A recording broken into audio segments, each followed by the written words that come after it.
Welcome to Dear Alice, a lifestyle approach to interior design.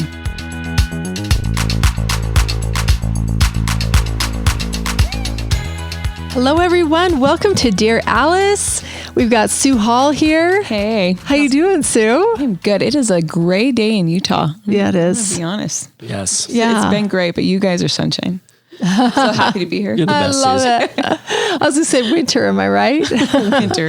Utah. Winter in Utah. I It is think dead. January is the longest month for everybody in Utah. Groundhog Day. It is. For me. It's the worst. And I have a birthday in Utah, or in January. Yeah. What's your birthday, Sue? The 17th. I'm a Capricorn. I think we've mentioned this before, Yeah. but Yeah. it doesn't suit. It doesn't. Although listener, one of you said you are a Capricorn because you wear a red lip, and that's your sign of garnet. And I was like thank it. you. Okay. Thank you for helping me find myself in this dreary month of January. Those of us who don't know about our star signs, I like it when you pitch in and help us out. That's I know. great. Thank you. I appreciate it. I'm happy to be here though. Yeah, we're happy to have you.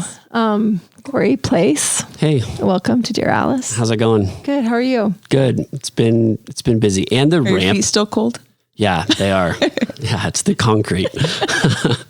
Sorry, I was complaining that my feet were cold earlier, and I was hoping that Just like Yeah. either Jess or Susan have been cold too, but they weren't, so I'm like, toughing it check out. your iron, buddy. Yeah. Check your iron. I love Sue. Susan's like a little old lady living inside of a young, hip, fun person. Especially when she gets a cold, I'm like, "Are you 100? Where are these remedies from?" That's amazing. They work, everyone. Fisherman's Friends. This is not sponsored by you, but you should, because I believe in it, guys. Sue loves a cough drop that comes in a cardboard box in wax paper. I swear, you guys, nothing will kick something like Fisherman's Friends. Yep. Hold on, that's the brand of It this? is. I do. I have them in my purse all the time. It's a little hard lozenge that you just kind of suck on. It's very strong. Like you feel it in your eyeballs, inside your mouth, Okay. and your nose. Then you and can't pull your throat. 'Cause it's so That's I awesome. can't feel anything. Yeah. you completely forget about the I pain. need windshield wipers for my eyeballs when I take them. Yeah. We have them like on subscription Amazon in bulk that they just keep coming. Even Nolan's addicted. What can I say? Oh my gosh, I love it. They have like vitamin C, or is this like, is I it can't a tell placebo you. effect? Okay. I'll just give you it's Okay. real. I've If you know, you know. Pipe in if you know. I DM think me, you let's should give talk. him one, and then he can give us at the end of this podcast. He can give us a review There we on go. the Fisherman's Yeah, Friend. let's get one right now, and then. Car. Oh, okay. Oh, dang it. Never mind. Next time. Yeah, Give you a subscription. Okay. yeah. Corey, what are you excited about lately? Man, I'm a huge football fan, guys. I'm sorry. I saw you talking about it earlier with the guys. That's so funny. And I'm geeking out. Right? I love the Dallas Cowboys, which most of America hates. You either love them or hate them, and they're killing it right now. My dad and I are like so pumped. We talk on the phone. I love it. Like I don't know. I hardly ever talk. Well, we'll talk on the phone for like 2 hours a night, just being like geeking out on it. So I'm really excited about that. It's that time of year. It's fun. I love it. How about you, Jess? What are you excited I was going to say, I about? was trying to think of like, what's my football, but probably this. This is your sport. Probably interior design. Your sports ball game. Yeah. So I feel like we get together on Dear Alice, and this is like our sports ball, and we're passionate about it. And we have to talk it out for an hour with all these awesome listeners. Thanks for listening, guys. We have things to say. Yeah, we do. Yeah, we do. Let's get to our sport, should we? Shall we? I know we're going Okay. to talk about something super positive today. Tell them, Sue. Design fails. Yeah. I just wanted to be like really transparent that this happens to everybody in the industry. And I got a DM from a new designer, and I don't know how many projects she's done so far, but she said she had some really bad feedback from a client that said you shouldn't even be in the design industry.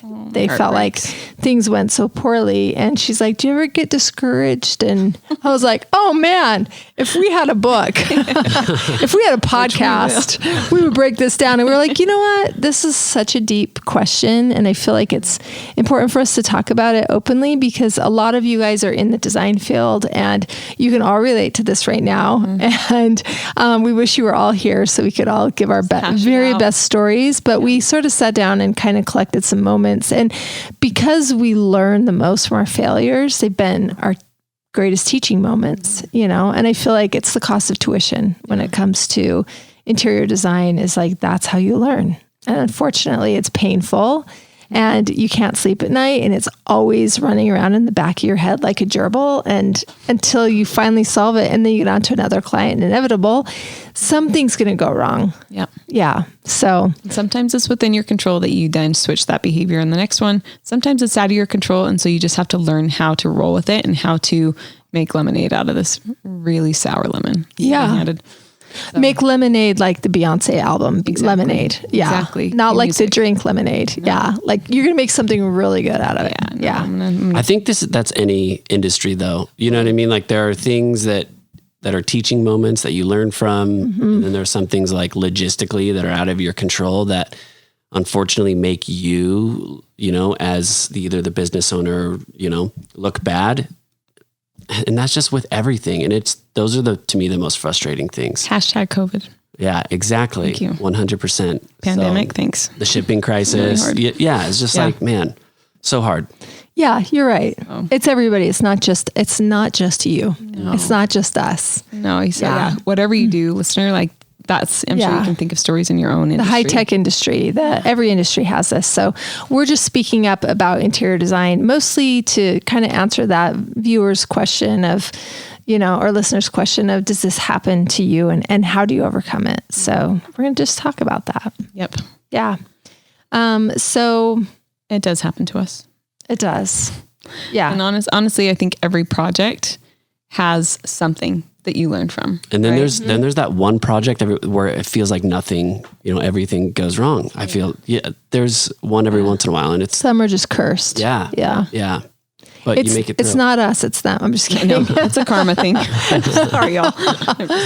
Yeah, for sure. We actually take a minute in each of our design meetings each week. We have an all hands meeting where we all come together. And the first thing we start with is lessons learned. And that means, how did we fail this week so that we could learn from it? Because collectively, as an entire team in a room full of people, if we can all learn that same lesson from that one person, then we don't all have to experience that fail. Yep. And so we can get better faster. So I have a friend that's in the tech industry and he says, we make mistakes faster than anyone, which means that we all get to learn and grow faster and overcome this. And so I would like to say to fix it. Yeah. So I would like to say that about Alice Lane. We make mistakes faster than anybody. And yes, it's so painful for us. So we get it fixed right away. One thing that is like a major mistake 100% of the time is when you finish, when you finally get everything ordered and you get your furniture all here and you're ready to get it to the home. Mm-hmm. What happens, Sue? When you're ready, the delivery process? The delivery process, okay. Yeah. The delivery process, everybody. It's really, and I have to say, like now versus 8-10 years ago, it's a completely different game. Uh-huh. And we've been doing this long enough that we can, like, it's fun to be able to say that and be like, okay, that was when it used to run really smoothly. And we can see completely how the climate of that industry has changed and it's gotten really hard. So understand that if you're about to install your furniture, designers, clients, if you're a client to a designer and you're really frustrated, know that this is industry wide, that furniture is going to get shipped to a warehouse. They're going to receive it. There's probably not as many workers that are receiving it. They might not be the most qualified workers also receiving and touching that furniture. Mm-hmm. So when it comes, it used to be that when we do an install, and this was a good install, like 10% claims. Like I think like around the board, we're like more like 20%. A claim, let's define a claim. Okay. A claim is when something comes in damaged. Mm-hmm. Like damaged, or it's not upholstered, or the lamp is missing a lampshade. Yeah, or the finial's gone, or just like anything that could go wrong with a piece of furniture where it's not like user, defined, like you didn't break it. It came broken. That is a claim. And that's something that your designer and their team should handle with the vendor to get a new replacement to you. And it's just a long process. Yeah. It's a super long process. And it goes a lot better if, of course, the designer is on site to receive everything, place everything, inspect everything, take pictures of anything broken. If the client opts to do their own install to save money, then they absorb all the frustration of seeing broken things come in. We expect it. We expect 10% or 20%. And our claims department is on standby. And we have 3 whole people just dedicated to that job here at Alice Lane. But if you don't, then the designer is responsible for that. And it feels like it wasn't a successful install because one of your vendor's products arrived broken. And it's nobody's fault. We don't know if it's the shipping and receiving team. How many people touch a product before it's sitting in a client's home, would you say? We tracked it, and I think it was about 14 or 15 hands that touched this product. 14, 15 people's hands. Well, yeah, people's hands. Yeah. So 28 hands, and if it's 14. You betcha. Yeah. I can do math. Cool. Yeah, that's like a lot. It touches a lot of hands, and it's like the game of telephone by the end. Like you're just praying that the message comes clear, right? Yeah, the piece comes in on like if a lampshade's dented. Yeah. That's ruined. You're not going to just pop it back out and it's going to be unharmed, No. So or if that last hand that touched it is dirty and they place it. Then there's nothing worse. And then you're like, but that's a claim. Yeah. So we have to worry about getting someone out there to get that thing cleaned. Yeah. But you have to make sure that you as like the receiver are watching for that so that we can take care of it for you. If it goes a certain amount of time, the company's like not going to like take ownership if you don't catch it right when it happens. So it's this really tender, like balancing act, right? Of just like watching everything, making sure people are putting things in the right spot, making sure everything's in the like in good condition, in exact condition, right? Yeah, for sure. And recording it and getting it to the proper people to take care of it if there is an issue. So right, yeah. Also, if you unpack a mirror or a lamp or something and you throw away the hardware because it has been the harp has been buried. Yeah. It's like they have a little cutout with the harp pushed into the styrofoam. And if your delivery team is too fast to throw away the garbage, then you don't have a harp for your lamp. We just barely had hardware thrown away on a mirror that goes in the bathroom at Alice Lane. We've been open for like a month and in the news store and still no mirror because like a new study we're doing like mirrors because the hardware and I'm like, how long have we done this? But the delivery guys changed. Some guys are not as old or seasoned, and so you're like, we're so close, but now we got to order a new mirror just for the hardware. So because they didn't just offer hardware, so it's just like it's maddening. It's maddening. So if you have OCD or you're you would hate this job. It's never going to be exactly perfect until you overcome the claims and then finish everything right. But it's never perfect the exact first time. Yeah. And just know that the claims process, once that's submitted, it takes the vendor a long time to like get the right one back to you. Weeks. Yeah. So if you like months. Yeah. Like it just takes right now. But if you don't submit the claim within 72 hours, it's obsolete. They won't. You don't get to. They won't do the claim. So it's also a race, but then they don't have to race. So such hard. It's really, really hard. And the designer, unfortunately, we don't have control once it's in their hands. We just like send a prayer up and be like, please bless it. It's there when we want to do a photo shoot in the spring and everything's green. Oh yeah. Right. Definitely. Yeah. You're just a prayer to heaven every time. I think there's errors too that as young designers, the gal that sent you a question, I don't know if there was like a mistake that happened. I think we can all, like in my career and Jess's career, we can all think of a time where we didn't order the sectional right because of the left facing or right facing arm in every vendor. And when I say that, if you're not familiar with furniture, your sectionals come in all sorts of different orientations, and you have like different companies call them different things, which is very confusing. I wish they would uniform, but they don't. And so I think every designer at some point in their life has made the mistake of ordering the wrong sectional piece. And once you do that one time, you don't do it again because you look 10 times. But I think every junior that's ever worked for us has ordered one thing that's wrong, and that's just, it's sad, but then they don't make that mistake again. And then you don't notice it because it, gets delivered, it's in the box, warehouse it until we install. And then that's when we notice it. Yeah. So it just like, is like, man, we ordered this, feels like forever ago, but we didn't like break open the box, and take it out to look at it. Cause then we'd have to store it, like out of a box. Yeah. So that's, but then you create a process. And so now we have more than one person looking at that order to make sure that doesn't happen. So like you get better. We've gotten better. We're getting better continually. Yes. We used to have blue sheets. Oh, shoot. He's taking it old school. I was like, what are you talking about? That was The forever blue sheet ago. was the What was a blue sheet for? It was the order. Like we would like handwrite the blue sheet order, and now everything's obviously digital and a lot more. And then I would walk around and confirm the order with every designer. That was my guys, first it job. was at so Allison. archaic. Oh man. Remember papers? We're trying to do it a lot better. We're trying to man. archive, guys. We like to That was a decade ago. say we were cowboys then. we were Yeah. cowboys. And so just give yourself permission That was our if you're new and chaps, man. starting out. You guys will look back on the processes or lack of processes that you had when you started out, and you can just say we were cowboys then. Yep. And now you get to be this smooth, fine, refined, whatever you are. We get better, right? And I was talking to one of the designers, Christina, that's designed with us for a long time. I'm like, what's a design fail? Or like something that happened to you as a young designer that you're like, you never make that mistake again.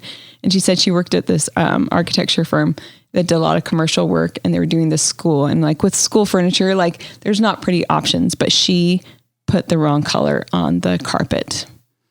And so you have an entire school full of carpet. Stop. And she's like, it happened to come in the most ugly color because of two numbers that weren't typed in correctly on the color of the order.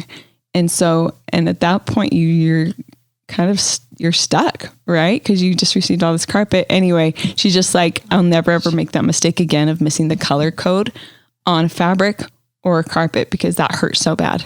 Oh my gosh. Yeah. So- But that did hurt. Yeah. Anyway, Wow. I think we're all feeling the pain of that. Bless her heart. that poor school. Totally. I hope they got that remedied. Definitely.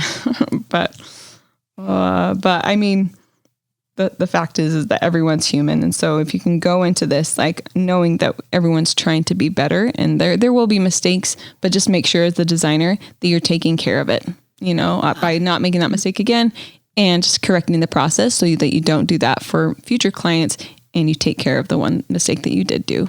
And so a lot of times that's eating it.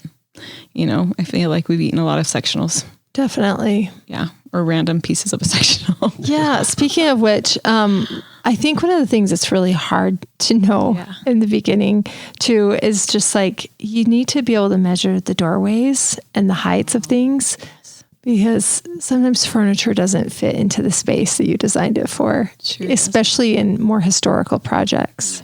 We did a home out in New Jersey. We're a very lovely athlete in existing home, and they were trying to get this sectional down into the basement. And there's not like a big window in this old home to like pull it, open up the window, pull it through. And so we literally had to have somebody come and disassemble a sectional. Do you know what that means? Like basically chop it up a little bit, unupholster it, and then put it back together like Humpty Dumpty in the basement. And like it's heartbreaking when you see it, like just try and cheese wedge it like through a doorway, and it just does not fit. And so luckily, we make sure you know a guy. Okay. I think you said there's deconstruction services out there in New York, New Jersey, because they're used to having to fit things in odd ways. And so they know how to break it down in a way that they can put it back together again. So it seemed more official than hacksaw-ish. Yeah, for sure. Yeah, right? It wasn't just like Tony down the street has some tools. Jenny from the block. You get a stapler for the fabric. Oh man. No, but kind of as a designer too, like know your resources, like just be smart about how you're going to fix this and how you're going to solve for this, because these things will happen. And so, but just try and anticipate it before it does happen, so that you don't have to go through the heartache of having Tony down the street. I'm just kidding. Have to rebuild your sectional. In a professional athlete's basement. Good time. That job sounds like my dream. Like that's my nightmare job. Yeah, it really is. It's actually everybody's nightmare, including the client. Yeah, for sure. It's any of those a downtown bad surprise. areas. We've done stuff like in New York and things, and it's just like even getting trucks there, delivery companies in there. It is such a logistical nightmare. To do that in a busy city and in older neighborhoods like that. So you have to measure your doorways you have to make sure the hallways or these things can turn. Take it into Revit, guys. Go 3D and try and like deliver that yourself. It's like a video game. It really is. It should be called interior designer. And like they give them really hard projects of how to get these things in. Oh, it's your new app. That's the next thing we're doing, Jess. It's like a new Tetris. Yeah, totally. Oh, everybody's like, I don't want to be an interior designer when I grow up. That's too hard. I can't solve it. And then you've got a client that's like maybe freaking out at the same time. And you're like, the pressure of this situation. Luckily, the client wasn't there. You guys, I would say just like as a client experience, even like if everything shows up beautifully, just come at the end. Oh gosh. Pretend like you're on an HGTV show. You don't need to live through the drama. And the truck pulls away and you get to have a beautiful reveal because at that point, the designers had time to adjust and make everything look great. I remember we did the master class and we were listening to Kelly Wersler. Even freaking Kelly Wersler, she said, she's just like, when in an install, just know that not everything's going to fit it. Even though you've measured twice, cut once. Totally. There's going to be something that needs to be adjusted. That's just part of the process. So be okay. When she said that, I was just like, manna from heaven. Thank you. Yeah. That's definitely such a relief. If the client gets to experience it and have their first impression, just be like, amazing. Then you can say, I can send you an email. There's a few claims and we're on it. Our team's on it. We'll give you estimated dates when they'll arrive. But like, it's handled. Like the show Scandal with Olivia Pope. Do you remember that show? And she was just like, it's handled. Yeah. And I think a really good interior designer can just handle it and you don't have to feel the pain that she just experienced during your whole install. Yeah. I know. We just had a client come in from California and we did a home for them. It's the mountain home. I can't remember what it's Tahoe Treehouse. Yeah. We're doing another home for them for their primary residence, but the Tahoe Treehouse was a second residence. So they weren't there when we did the install, but when they came, it was Christmas, like literally Christmas. We installed, we had the trees up, we had candles burning, and they were just saying, they're like, that was the most beautiful experience. And even when they walked in Alice Lane right now during holiday, they're like, this smells like Tahoe. Aww. Anyway, they were just taken back to that day that they just had like this beautiful, like euphoric moment of just like their family is going to make memories in this like oasis without having to feel some of the pain points that are naturally going to happen. That's why you hire a designer. Yeah. You guys, because like otherwise you'd be making all the painstaking decisions and just getting to that point. But then the installation, let your designer take care of it. And I would say in most cases, if you trust your designer, trust him. Like your house is going to turn out better. Yeah. So go on vacation, guys. Yeah. There's no need for you to be there. No. It'll be less stressful for everyone. Yeah. Client included. Totally. Right? Yeah. We'll take a reel. We'll do some behind the scenes. So it feels like you were, but you won't have to be there for the claims. Yeah. So yeah. There you go. I like that. Also, kind of like that, how you were like, everything doesn't always fit. Even if you have a set of floor plan plans, the way that the house is built is usually a little off from the plan. It might be a few inches. Also, nothing's really plumb, level, or square. No. And so it's just interesting how the house kind of takes on its own, it's like a mind of its own kind of a thing. And I know we just barely recently finished up a theater for a home in Highland, Utah. Yes. Yeah. And the whole thing was sorted out. And then we did the entire house, the main level, upper levels, and everything was good on the plans. This was an existing home remodel. And so we trusted that the plans were good. And we site measured the upstairs and stuff and everything was great. So don't assume designers, just friggin' site measure. Especially if it's remodel. Anyway, we assumed that the basement was right. And when we got the furniture in for the install, we realized, how there's levels in a theater? Yeah. We switched the depths on the levels. Oh my gosh. And so the level that we were having the recliners go on the very back actually needed to be on the second level because it wasn't the way it was drawn by the architect on the plan. We just had the same thing happen for a home in Dallas in this playroom where we had a sofa, a console, this like little area for their kids to play in. And we like drew out everything, the art, where it goes. They went to install the art before all the furniture got there. And only 2 of the art pieces fit. And there's 3, but on our drawings, they fit perfectly with room to spare. Same with the sofa. But like when we got there, we're just like, that 3rd piece of art doesn't fit. The size is correct from the orders. So we didn't order anything incorrectly. The plans were just completely wrong. Even though we did the entire house, and they even had, I think, a draftsman come in and draft it so that we could but it was wrong. And so now we have a floating console that luckily, if you're a good designer, you'll repurpose that in a spot that'll look natural. Mm-hmm. And there's always, I feel like we always say everything's figure outable. Yeah. You know, if you have you have smart people figuring out there's a way to figure it out. And whether that be that you have to take that back, we're going to figure it out. If there's a way to repurpose it, we're going to figure that out. Totally.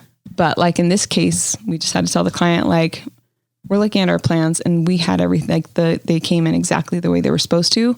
The plans are off. Can you take a couple measurements? We'll confirm, and then we'll figure out what to do with this extra console that we do not have room for in the room. So anyway, yeah, just if you can just site measure whenever possible. Just double check everything. Yep. Yeah. That's great. We had to take a railing off once. This was out in New Jersey. Oh yeah. We were doing some work for a professional baseball player. Yeah. Yeah. That was the same. Yeah. Anyway, we could not get the furniture to go up the stairs. And for the master bedroom, there was like a sitting room. Yeah. Was it metal or wood? Metal. Okay. Like, thank goodness. Yeah. So you just unscrew it from like the finished work wall. What if it was wood? Shit. I mean, yeah. It's like, just have to get Tony down the street to saw it and glue it back on. Could you imagine? let's rebuild the railing. It was legitimately like we were just like at a loss. This is just not going to work at all. And then luckily, had the bright idea. Here's the thing. You have to be like, your brain has to be like Gumby. You have to be so willing to bend and change and adapt. And if you're a type A personality that just wants perfection, you're gonna burn out of this field in 4 years because your mental health is just gonna go downhill because it's never gonna turn out the way that you plan on it. No. You can't have a plan. You can have a rough plan of how this is gonna work. Like, okay, the rugs are gonna come on the fresh truck. We're gonna lay all the rugs down in the house, and then we start building the furniture, the sofas and everything else on top of it. But then inevitably the rugs are gonna come last. You know what I mean? And you have to do the work all over again. Or it's just always something, but it's hard to feel like you have a lot of success. Yeah. Until the client walks through and everything's perfect and candles are lit and you're just like sweaty armpits, man. That was sweaty armpits. Yeah. Adult diapers. Yeah. And they have nightmares about it for a beat. Yeah. You know that you're a designer. If you are the designer, you have anxiety the entire night before an install. For sure. Yeah. I don't eat. I get like shaky. Yeah. You can't eat. No. You got to put a Camelback on. Camelback with smoothies pumping through my veins. Yeah.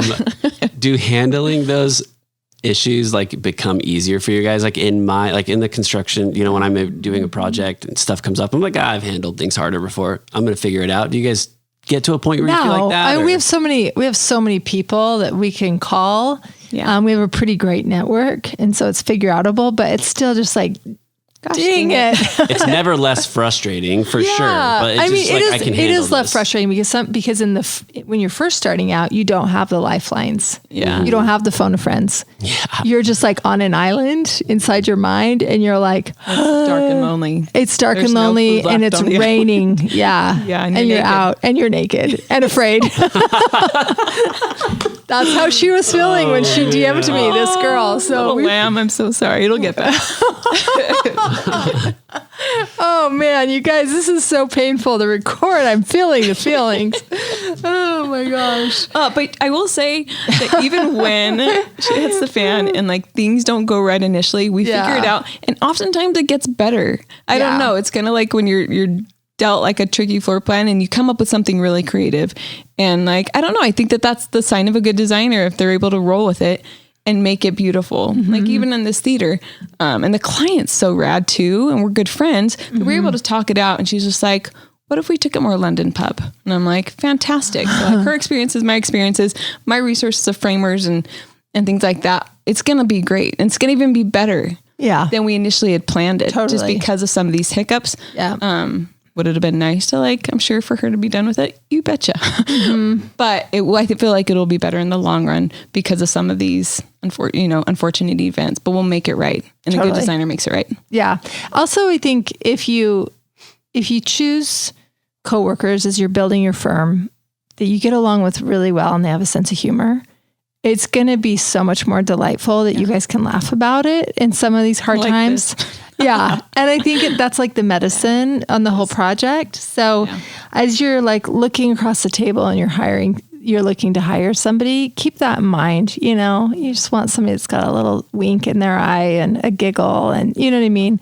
Because it's super hard. One of the things that I was sort of commiserating with a friend in another state that also owns her own design firm, where we were talking about neglecting our bodies for so long, and for our clients. And I feel like in the beginning, for like the first 5 years, I didn't go to the dentist. I mean, I don't think either of us did. We didn't do anything except for walk across the street to Sally's and get a Diet Coke.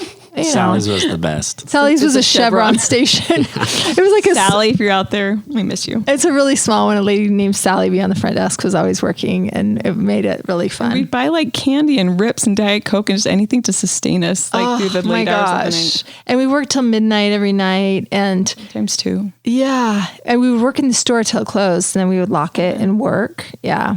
Oh yeah. I'm sorry. It closed at 7, and then we stayed till midnight or so. And anyway, when I finally went in to go get dental work done, I had what I thought was 3 root canals in the back area. I thought I had a sinus infection because the whole side hurt like a sinus. 3 root canals that turned into an implant, a dental implant. And I was just like, this would have been... I get to get 2 implants right now. This would have been so much less expensive if I had just gone to the darn dentist and found out I had a cavity instead of all this hoopla. Yeah. So you have to be able to listen to it. My friend has scoliosis, and she said, when I started, I had a C curve. Now I have an S curve in my spine. And just like the amount that we neglect to be able to take care of the clients and the people that we love, and we put this first, and it's always top of mind, and we dream about it, and we solve problems in our sleep. We had one of the designers that worked on the building with me. She sat up in the middle of the night, like 4 months ago, and was like, oh, I think I forgot outlets in the new showroom. And she grabbed her phone and she zoomed him in the plans really tiny. And she was like, there's no outlets. Yeah. And we had just finished drywall in mud. So it was like, and the thing is like, we're not the architect on the plan, and we didn't, for some reason, ever get to see his electrical plans.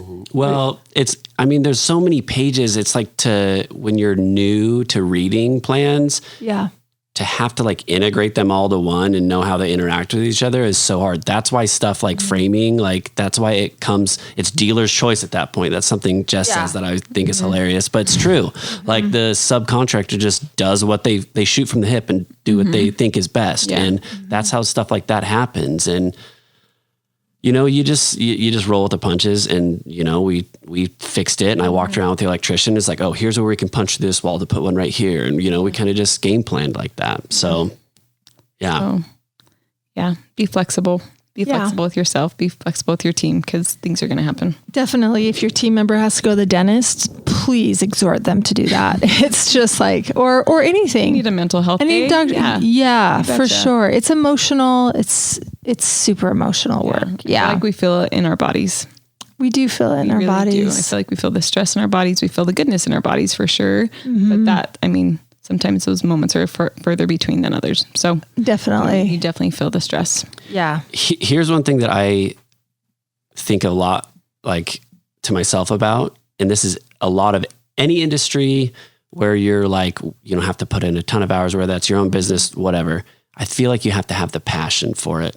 And if your passion will carry you through the hard times, you know what I mean? Because you deep down love it, and you feel like it's your calling, that's what you were meant for in life. Yeah. I feel like that's how interior design is. It is. Like you were called to do it, you know? Definitely. Definitely. It's not for the money. No,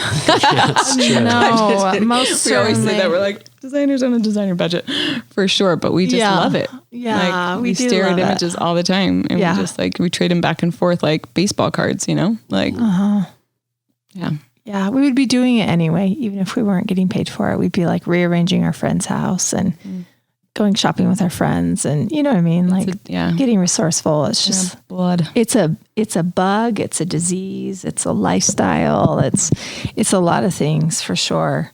I think one of the things that's really helpful in a design team is just that when things don't go right, we get to collaborate with each other, and we have the support of each other. Yep. Which is really nice. And I like to say high tides raise all boats, I love that. You know, because that's been a motto since the beginning. You and I have always said that. Because I get to take Suzanne's strength and Corey's strength and the people around me's strength, and it raises me up. If I know something, I share it with them, it raises them up. So I always have said, hire people that are better than you, which definitely I did when I hired Sue. Oh, yeah, for sure. And then Sue's would do the same. She'd say, oh, we should hire this girl in school. She was so good for different reasons and everything else. And so you don't want to be the smartest person in the room ever. You want to hire people that are smarter because that will raise your level because you'll have all the collected knowledge. Yep. And you kind of want a dynamic team of people that are unique to you, but still can be a part of the same vision, that they're not so headstrong about their way, you know, or their ego. Yeah. I'm like, we usually say, check your ego at the door. Yeah. Like at this point, like there's nothing more humbling than interior design guys. Oh, I know. It's super humbling. Yeah. And if you all are on the same page, that's everything. And I'll say that about like our internal team, but also about the people that we choose to work with and our subcontractors and the people that we have in our Rolodex and our phones. Yeah. Like, I think if any problem comes up, like you or I have a number, Corey, seriously, like Corey, like had like so many phone of friends during the building. Yeah. Like, oh yeah, Corey's guy's doing the tile. Corey's guy's doing this because this guy didn't show. Yeah. You know a guy. But I like we have a favorite electrician that we know is going to encounter well with the client if we're not there. Like who will represent you as a person, be it an employee of yours or be it a subcontractor of yours, that's going to give that person a good experience, that they're going to like have a nice taste in their mouth when the project is done. Yeah, definitely. Things will go wrong, but at least if you're surrounded by good people and everybody knows that they're on, you know, Team Smith or whatever the client's name, like we're all working for this person. Totally. Nobody's trying to sabotage anybody. We all want the same goal and we want it to be beautiful. So just remember that as the designer and as a client, that like nobody is out to get you. Yeah, for sure. Yeah. Building an amazing network is one of the most rewarding things of being a great designer, having great resources and having an amazing network. One of the things that is always just like kind of tickles me in a way is we have this amazing wallpaper hanger. It took us probably 6 or 7 years into the game to find them. We had a really grumpy one. We'd have to warn our clients, just, hey, heads up, he's 100 years old. He's going to be acting like he's doing you a massive favor, and your pain. He's going to be slow. And it was the worst. It was a nightmare. I felt like our first drapery person was that way too. And anyway, we found this new guy, and he's amazing, and we love him. But he doesn't want to work for people that aren't kind or that are mean or uptight or anything else, because he's in their home and he just really wants a Zen environment. Like he's lived long enough that he's like, you know what? I'm busy enough. I don't want to work for people that are super ornery. So the money's not even like, he's just like, if there's bad energy, he's out. Yeah, he's out. And so I'm like, I just kind of love that. I respect that hardcore about Matthew. And and so when we do refer him to people that we know have a really good, you know, they just got a good vibe about him. I'm just saying this to all of you because if you have subs in your home, they feel it. Like they're sensitive to it. You know, they're in your home. And I think you can just be bend over backwards lovely, because inevitably something is going to be missing, or he has to go get a thing, or maybe it's not level, or he has to come back and get and bring something another day or something like that. They just, they're working really hard for you to make these things happen, and you're building a dream home potentially. And so I don't know, I just feel sensitive to that for the subs. And we do we look really hard and wide to find the best ones that have the best energy and, you know what I mean, are the kindest, and you'll love having them in your home. Like the electrician, I'm really proud to send any of those guys into someone's home. They're so good. I don't have to think twice about it. Yeah. I think the first time that I went to a site and Matthew was there, he had like Sufjan Stevens. Yeah, thank you. Yeah. Anyway, just like playing so lightly. And he was just like, he's just the loveliest. Surround yourself with people like that. Yeah. Yeah. Yeah. If I was going to hang wallpaper, that's who I'd want to listen to. Just super calm. Still water. Yeah. Transient. Yeah. Definitely. Anyway. Yeah. You just love these people. You do. Really, I just love them.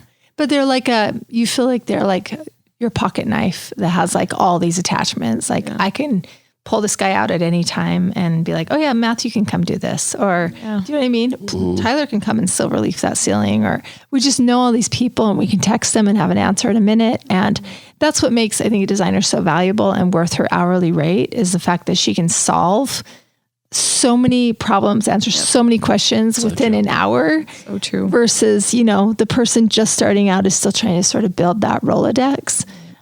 It won't be for a lack of effort because everybody works so hard to try and do it, but it's just really nice to be in the game for a while.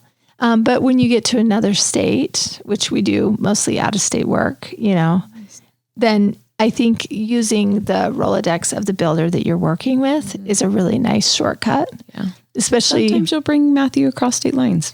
Yeah. I do. Yeah. I love it. Yeah.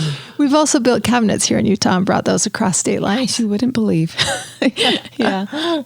We're so lucky. We have a great state with a lot of resourceful people that are super talented. Yeah. Really great craftsmen. We've done cabinets, range hoods, wallpaper. Yeah. What else? Anything else?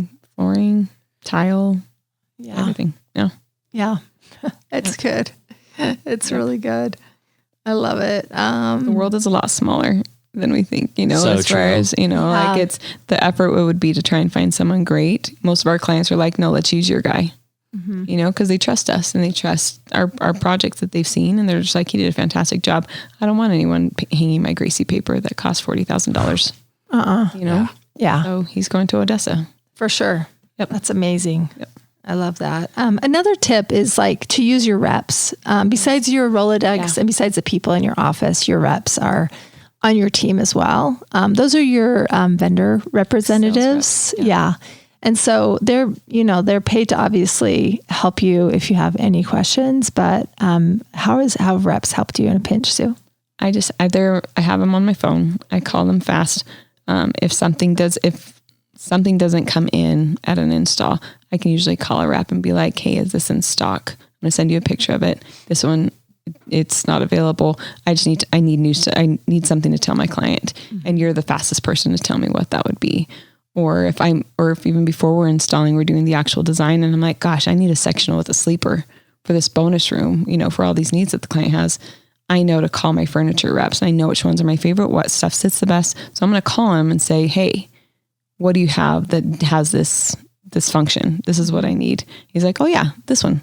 He has the name memorized because that's what they're expert in. Yeah. So just like know your experts. Or I'm looking for an ivory fabric. I need it to be Krypton. I need it to be like so performance. Can you send me samples? He's like, yep, I'll have them in the mail tonight. They'll be there by the end of week. Yeah. And so instead you're getting a designer that makes phone call for 5 or 10 minutes. And then somebody else is working for her for free instead of her going to the design district in LA and going to look for fabrics for a day or something like that. And so not being an expert in those fabrics. Yeah, totally. Or those frames or how it's built or what is the best thing for, this bunkhouse with like 100 children in it over Christmas, like you just need to know who to call. Yep. Yeah. They can shorten your design time just by being super resourceful and having all these people at their I'm really proud that we're efficient that way. Me too. Like we've really built our library on our people. Yeah. So definitely. We can get things done a lot faster. Yes. And you'll be able to get things done a lot faster. Here's a tip, young designers. I remember I was talking to a builder and they were telling me about like their design house, whatever that they use, like just internally. And they don't have libraries. They didn't have libraries. So every project they're going to tile showrooms and they're going to carpet showrooms. I'm like, therefore just like start ordering stuff that's successful that you like and to start gathering your library so you can just shop within within your own studio. Within your studio. For sure. So if you don't have libraries, and I know that like we're blessed, like we have fabric libraries from all of our vendors, so we have all those and like most designers do COMs because they're like, well, I just have this bag of fabrics that I like. No. And so that's how like if you're on your own, I remember when I did my own thing. That's so expensive. And a lot of mistakes just they just happen. I remember when I was on my own for that year and a half, I did a lot of COMs because like I didn't have full libraries. And so you're just like, well, those I know that like I like those. So let's get those again. And then it just takes longer. And anyway, just like start building your libraries, young designers, and be smart about it. Yeah. I like that. That's really good advice. Yeah. Any other advice before we turn these guys loose? Oh gosh, it gets better. Chin up, baby dove. Yeah, it does get better. Yeah. I like that. Yeah, it'll get better. And I think just at the end of the day, like we we thrive off of like seeing those finished product photos. We just did. We're about to launch this like incredible project that we worked on years ago that's finally getting published. And anyway, we were just looking at the video. I'm like, gosh, that's such beautiful work. I'm so proud of that work. Yeah. You know, and I like love the client, and you just fall in love with the people that you work with, like your network, the actual client, and you want nothing but the very best for them. So just like be genuine in your intentions. People can read you. True. You know, so just be authentic, be honest. You know, like people can see through someone that's being inauthentic. Yeah, for sure. Genuine. So anyway, just be really humble. And I think that's something when you're young, you don't want to like show that you don't know all the answers. I remember coming out of school and working at a firm and having to do all these finished work drawings for this cafe up in Park City. And they're like, yeah, do all the finished work and all the molding profiles. I'm like, okay, totally. I can totally do that. You know, I'm like looking through these molding books, just trying to like draw it up in CAD and like figure out like this. And it took me like 100 years. It took me so much longer, and it probably wasn't as good as it could have been had I just called somebody. Yeah. Called a finished worker, called an expert to be like, you know what? I'm actually not great at these. Do you have a resource that I could talk to? And I bet you, I would so much rather as a boss have somebody say that, like, I'm not great at that. Who do you know that's great at it? And I could talk to them. I'll be like, boom. Or even, can I talk to the finished worker on the project? Is that, And like, you'll get from A to Z so much faster. Totally. And so much more. So don't be afraid to say you don't know how to do something. You like figure out who to call. Yeah. And don't try and do it, and you'll avoid mistakes. I think most of us creative people would rather learn by experience like that than by sitting there and reading through a book and trying to figure out which moldings go with which moldings. And the finisher will be laughing his A off at you. I'm sure it didn't even like looking, do any of it. Yeah, Jeez. Definitely. Yeah. So yeah, I mean, I think finding the Disneyland Fast Pass way to do things so that, you know, talk to the expert on it and don't just try and teach yourself at all. Don't be a hero on this, guys. No, there's too many. Sell the good people that know too many people that you can lean on. Your client's going to be so happy that you've involved experts. You're going to be a better designer for the collaboration. Collaborate. Yeah. Even a picture. If you have a beautiful picture and you're like, this is the molding, this is what I want to look like. Finished worker, what do you have? It looks like this. The client loves this. Everybody's going to understand that picture more than your drawing with codes on it. So start there. Yeah. Just, build up your people around you. Totally. Yeah. Can't say that enough. What advice do you have for the people, Corey? I think my best advice was just, you know, you have to be passionate about what you're doing and just keep that in mind. You know, I mean, it's the same thing with music and, you know, us designing product here. Like how many times did we just feel like we were beating our head against a wall? But when you look back at it, that's the other thing is like measure your success. That's my other advice. Look back at where you were and be like, I've gotten here from then, you know, and then the only way to go is forward from there, you know? Totally. And then you kind of get proud of where where you're at now from where you started. Yeah. I love that. It's easy to like, you know, it's easy to get down about the things you've done wrong. And those are the things you remember. If you eat at a restaurant 100 times and it's awesome, one time it sucks. You remember the one time it sucks. You're like, I guess the chef quit and nobody works there anymore and there's roaches. So I'm never going to go there ever again, you know, like, but So as a designer, I like that. Measure your success because I'm sure there's more of those than you do have fails. Totally. So. Such good stuff, guys. Well, these are some of the lessons we've learned or the design fails that we've experienced. No need to feel discouraged. It gets better. And you get better for it. And we're just want to say thanks for listening, and we'll catch you guys next time.